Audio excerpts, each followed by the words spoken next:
ભગવાન કૃષ્ણનો આજે જન્મોત્સવ છે. એની કમાઈ કેવી કહેવાય કે 5250 વર્ષ થયા છતાં આખી દુનિયામાં એનો જન્મોત્સવ ઉજવાય.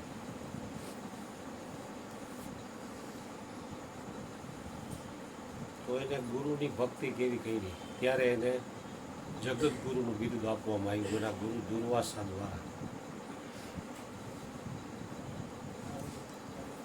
કારણ કે કૃષ્ણ છે ને એ પ્રેમ સ્વરૂપ છે એમ. હરેક વ્યક્તિને એના તરફ પ્રેમ ઉપજે એમ. ભલે શરીરથી જોયા નથી તો આપણા ઉપર આપણે બેટરીનો સૈડો ફેંકી તો આપણે અત્યારે હયાત છીએ તો આપણો કોઈ જન્મદિવસ ઉજવતું નથી. અને આટલો સમય થયો તો એનો જન્મદિવસ ઉજવાય છે અત્યારે. મારો વાલો ભૂખ્યો છે પ્રેમનો, વાલુડાને તમે વાલ કરી જાઓ. વાલો બધું જ જાણે છે, તમે કેના માટે બેઠા છો નહીં. કારણ કે એનાથી કાંઈ અજાયણું નથી. કારણ કે અંતર્યામી તો એનું નામ છે રેલો. કારણ કે અંતર્યામી છે. તનની જાણે ને મનની પણ જાણે. આપણે એમ થાય કોઈ નથી જોતું. આપણી હરેક ક્રિયા એનાથી અજાયણી નથી. ભગવાન શ્રી કૃષ્ણ સર્વગુણ સંપન્ન છે. ગમે તેવી વ્યક્તિમાંથી ગુણ શોધી લે. વિવેકનું પ્રાકટ્ય થાય ને એટલે વ્યક્તિને ગમે ત્યાં એની દ્રષ્ટિ દોડાવે ને ત્યાં એને એ દુર્ગુણ સામું જો દ્રષ્ટિ જ ન કરે એના ગુણ જ જોવું થાય.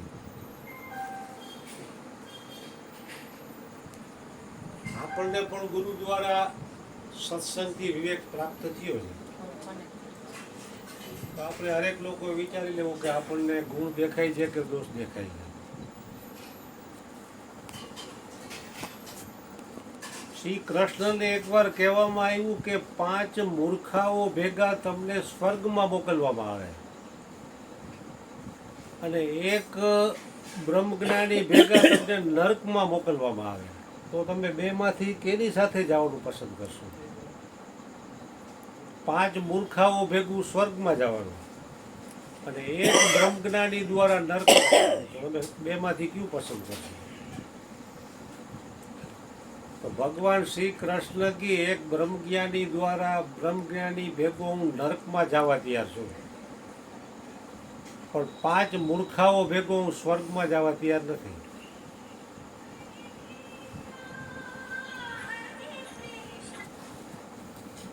ભલે નર્ક હોય પણ એક જો બ્રહ્મજ્ઞાની હશે ને તો અહીંયા સ્વર્ગનો બાપ એવું આત્મ અમૃત પ્રગટ થશે.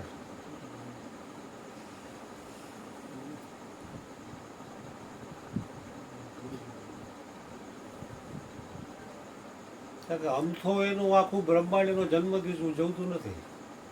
તેની એવડી કમાઈ પડી છે અને આપણે પણ એ કમાઈ જ કરવાની છે. સત્સંગમાં જાય છે તો આપણે એ કમાઈ કરી છે. આ કમાઈ છે એ શાશ્વત છે. બાકીની લૌકિક કમાઈ તો બધી ધૂળ સમાન છે. જો આવે સંતોષ ધન તો સબ ધન ધૂળ સમાન. એટલે સંતોષ એ કોઈને તો વ્યક્તિ પછી બહુ દોડધામ ન કરે ની સત્સંગનો આશરો લે. વાહ. નહીંતર વ્યક્તિ દોડધામ જ કરવાનો છે. કારણ કે લૌકિક ધનમાં કોઈ દી કોઈને ઓડકાર આવ્યો નથી. 7 પેઢીનું હોય તો એ રોતો હોય કે મારી 8મી પેઢીનું શું થશે. પણ કાકા બધા એના નસીબ લઈને આવે છે. આપણે જન્મમાં ત્યારે આપણી પાસે શું હતું? તો અત્યારે આટલું છે જ નહીં આપણી પાસે. આપણી કેપેસિટી, આપણી યોગ્યતા અને પાત્રતા કરતાં પણ વધુ પરમાત્માએ આપી દીધું છે. છતાં આ જીવને કોઈ જણે શું છે સંતોષ જ નથી થતો. લૌકિક બાબતમાં જે નાશવંત ધન છે એમાં સંતોષ થતો નથી. અને સત્સંગમાં મહિને 2 મહિને 1-2 વાર આવે તો કે બસ સંતોષ, બસ બસ બાપુ હવે જાજુ થઈ. તો આમાં અસંતોષ થવો જોઈએ, ઓમાં સંતોષ થવો જોઈએ, એના મતલબ ઉલટું છે.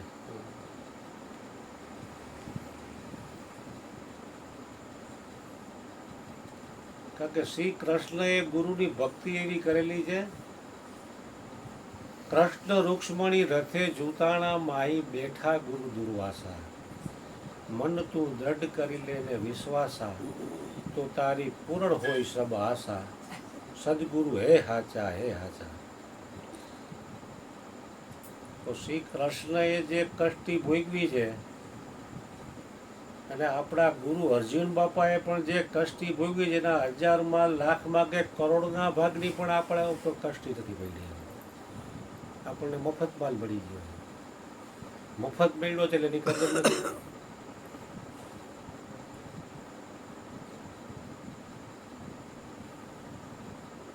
ભજનમાં કીધું ને, સંતને સંતપણા રે મંડવા નથી મફતમાં મળતા, એના મોંઘા મૂલ ચૂકવવા પડતા. કારણ કે એના મોંઘા મૂલ ચૂકવીને એ પદે પહોંચ્યા છે. મફતમાં કાંઈ મળે એની કદર ન થાય. લોટરી લાગી જાય કોઈકને કરોડની, તો એ પૈસો પાણી જેમ વેડફી નાખે. કારણ કે મફત આવ્યો ને, કમાઈને કરોડપતિ બન્યો હોય તો 50 રૂપિયા વાપરો તો એ જણ વિચાર કરે. એવી રીતે પરમાત્માએ આપણને સમય જે આપ્યો છે, હવે અત્યારે આપણી પાસે મૂડીમાં આમ જોઉં તો આપણા શ્વાસ જે બાકી છે એ જ આપણી પાસે છે. બાકી કોઈ વસ્તુ આ બ્રહ્માંડમાં આપણી કઈ કાંઈ એવું નથી.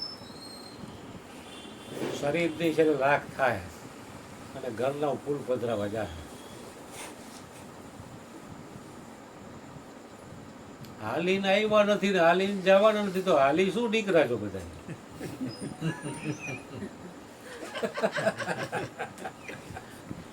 આપણે હાલીને તો આવ્યા નથી, હાલીને જવાનું નથી, તોય બધા હાલી નીકળ્યા. સંસારમાં કાંઈ હાથમાં નથી આવતું તો હાલી જ બુવા રાત પાલીને દી પાડી, રાત પાલીને દી પાડી, પૂછે જ મરે.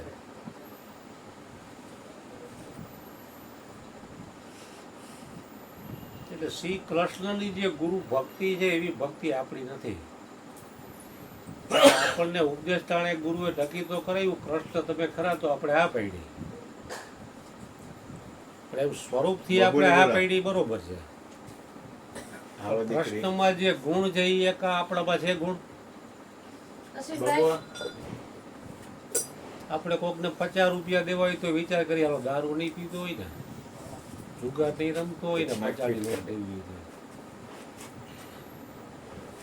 તો પરમાત્મા આપણા દુર્ગુણ જવાબ બેહતો તો આપણો ક્યાંય આરો આવે એવું નથી.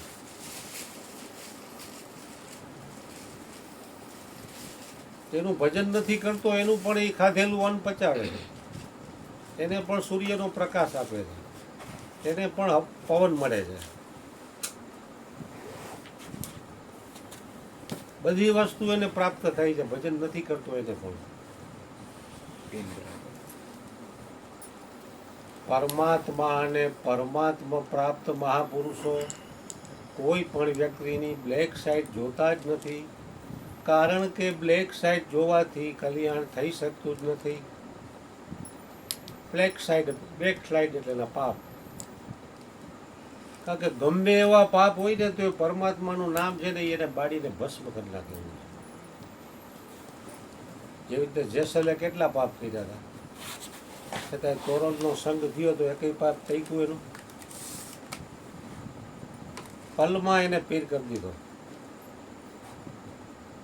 કે પરમાત્માનું નામ એવું શુદ્ધ અને પવિત્ર છે.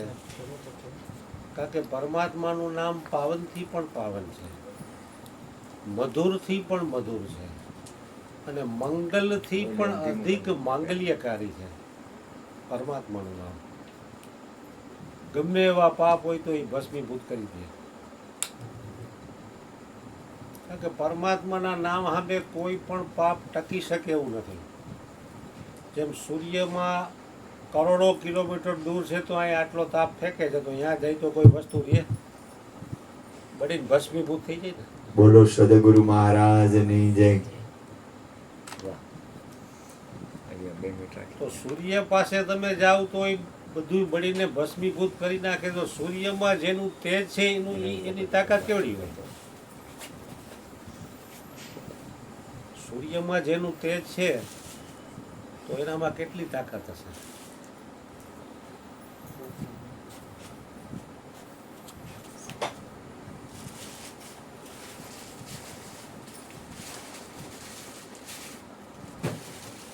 जब ही नाम हृदय धैरो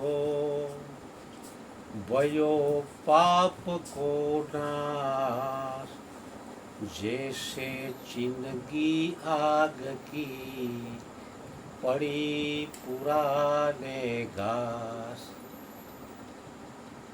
નામ હૃદયમાં આવે ને એટલે બધાય પાપ બળીને ભસ્મીભૂત થઈ જાય. जैसे चिंदगी आग की पड़ी पुराने घास. पुराનું વર્ષો જૂનું ફૂકલ ઘાસ પડ્યું એમાં એક તીખારો પડે એટલે શું થાય? બધું બાળીને ભસ્મીભૂત કરી નાખે. એવી જ રીતે પરમાત્માનું નામ છે ને એ અનંત જન્મોના કર્મો બાળીને ભસ્મીભૂત કરી નાખવાની તાકાત ધરાવનારું છે. કારણ કે પરમાત્માના નામ સિવાય કોઈનો ઉદ્ધાર થઈ શકે એવું નથી. એટલે જ મહાપુરુષો કીધું કલી મેં કેવલ નામ આધારા સુમીરી સુમીરી નર ઉતરે ભવપારા. કારણ કે કળિયુગમાં તપ નહીં થઈ શકે, જપ નહીં થાય.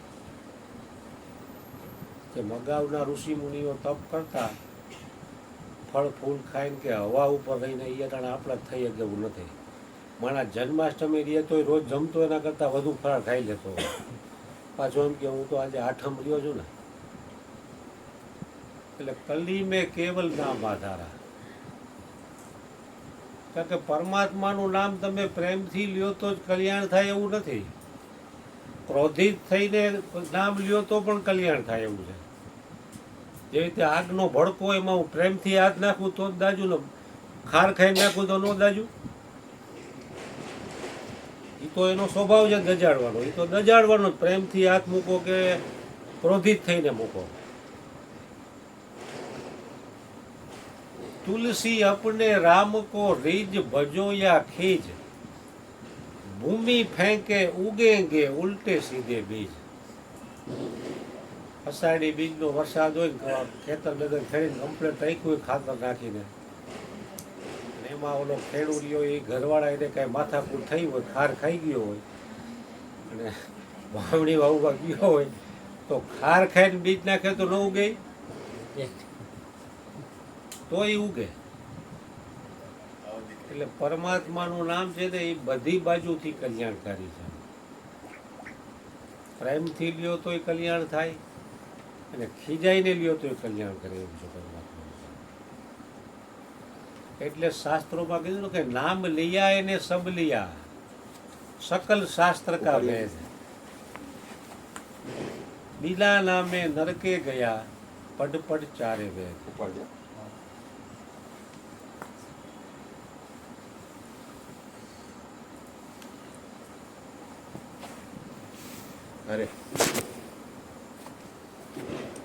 એટલે સંસારની કોઈ પણ ચીજો રહી ને એ આપણને ખાલી ફક્ત ભ્રાંતિ થઈ જાય કે આપણી છે.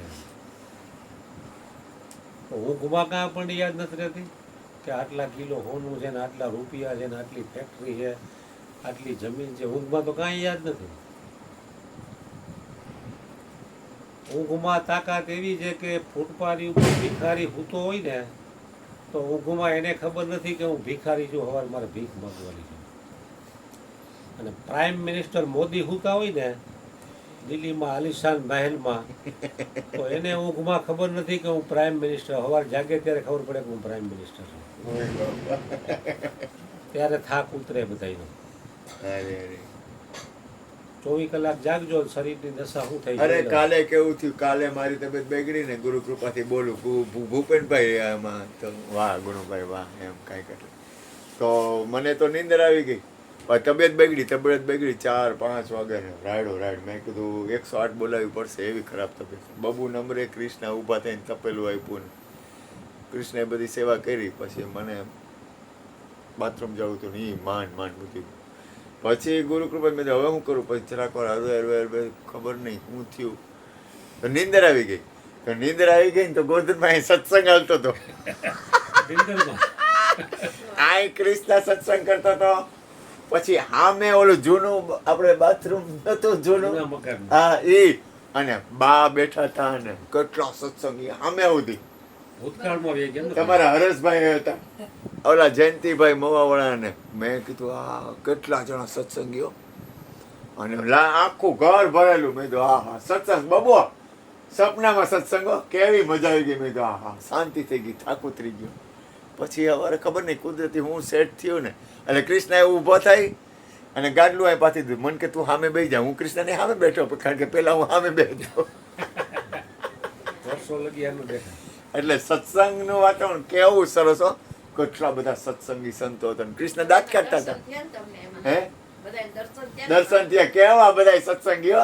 મને એવી મજા આવી ગઈ. હા એમ, એટલે ગોરધનભાઈ કહે કે નીંદરમાં, તો નીંદરમાં મને સંતોના દર્શન થયા કાન બધાય. કૃષ્ણ ગાય. હા એમ, બાય હાજર. હા એમ, અરે અરે બોલો બોલો. આ તો મને નીંદરમાં આપણે શું હોય ખબર ન પડે, પણ સંતોના સત્સંગનું દર્શન થયું.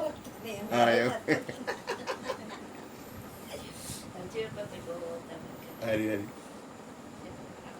સદગુરુની કૃપા વિના સ્વપ્ને મળે નહીં સત્સંગ. કૃપા હોય જો સદગુરુ દેવની તો ચડે ભક્તિનો રંગ. સદગુરુની કૃપા ન હોય તો તમને સપનામાં સત્સંગનું સપનું ન આવે. હરી હરી.